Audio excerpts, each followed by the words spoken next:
அழகே அழகே சீரியல்ல அடுத்து வர எபிசோட்ல விருந்துக்கு போன இடத்துல நம்ம பாக்கியராஜ் கூட நம்ம தங்கராஜ் வந்து சரியா பேசக்கூட இல்லை.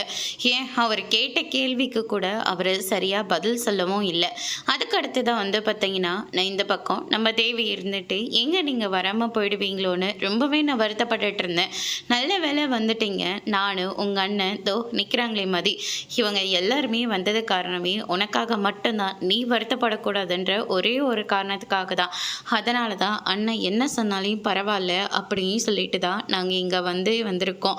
ஆமாம், நாளைக்கு நாங்கள் எல்லாருமே வெளியே போகலான்னு சொல்லிட்டு பிளான் போட்டிருக்கோம். நீ கண்டிப்பாக வரணும் அப்படின்ற மாதிரி சொல்லிக்கிட்டு இருக்காங்க.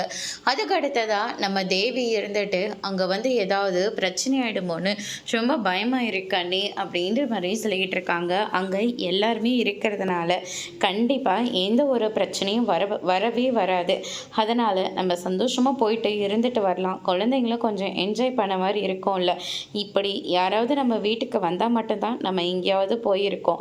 இப்போ தான் உங்கள் அண்ணனுக்கும் பேங்க்கில் வந்து அந்த டிக்கெட் கொடுத்ததுனால தான் நம்ம போக வேண்டியதாக ஒரு சூழ்நிலை இருந்துச்சு. ஆனால் திரும்பவும் எப்போ போக போகிறோம், எப்படி போக போகிறோன்னு கூட எனக்கு தெரியல. இருக்கிற சந்தர்ப்பத்தை சரியாக பயன்படுத்திப்போமே அப்படின்ற மாதிரி சொல்லிடுறாங்க. அதுக்கு அடுத்ததாக இந்த பக்கம் கடைசி நேரத்தில் ராகவனும் லக்ஷ்மி இருந்துட்டு கால் வலிக்குது, அங்கே போனால் வெக்கையாக இருக்கும், ரொம்ப கஷ்டப்படுவோம், ட்ரிப்பை கேன்சல் பண்ணிடலாம் அப்படின்ற மாதிரி சொல்கிறாங்க.